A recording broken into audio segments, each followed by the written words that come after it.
Do y'all want low-income housing? How do you get yourself bumped up on the list?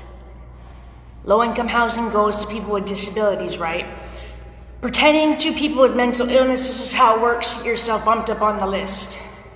Now, forensic patients get bumped up on the list when the staff think they need, not want, to get out. If the staff think they want to get you out and you are doing the things they say, all the steps they're telling you, when you're in the meeting, like they say, so you're doing this school project, you're doing this work project, it's going great, you're following through when it's finished and getting all that sorted out, you're talking nothing but out in life and getting back to life and all this and like you're not basing your days on smoking on grounds and coming in and then doing a little bit of this and a little bit of that, right? You're not making too many friends that they know are not very healthy friends. Like, so when they let you out of house, I mean, then the guys are different, right? But the guys, well, who do you think you're going to hang out with when you're out, right? Maybe not him that you were talking to when you were here, but they said, okay, well, those guys, you want to go to a group home? Well, they usually want to start you in a group home if that's the case, what I just said. But if you're talking about living a life, I mean, first of all, if you say you want your old job back and your old friends back and your old family back, well, that's absolute discharge material, right? At the beginning. But we're not, that's a different video. This one is low-income housing. So, you go to the outpatient department for programs.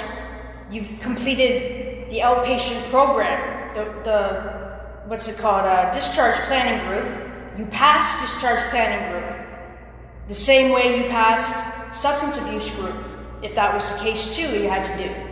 All the groups they wanted you to do, and they asked you if you wanted to do it, you did it, and you followed through and passed it, not just did it and got a completion certificate. And then you're talking about low-income housing.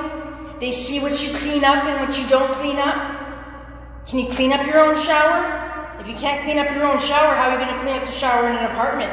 Low-income housing, well, they're not going to stamp another year for you if you don't do that, you know, before you get up on that spot. But if they just want to kick you out because they don't like you, group home for you, right? If they can't put up with you, you're going to a group home for 6 months if you want an apartment now, and then it's longer in the system if you don't want to just say, stay there, right? You see in my last video, I'm not going to, okay, so then they're going to stay there, and then they're going to haul you back and say, oh, your housing, your care plan was finished, what'd you do, eh? Well, if you don't come back in, you're going to lose that, and you're going to lose your disability pension and your housing, right? So, here's the steps. Those are the steps. When you're a schizophrenia patient, you want low-income, yeah, you're down on the list. But they can bump you up on the list if you really prove to them that you're capable of managing that, right? That's what you have to do on the other wards. You have to prove you're capable of managing the low-income housing.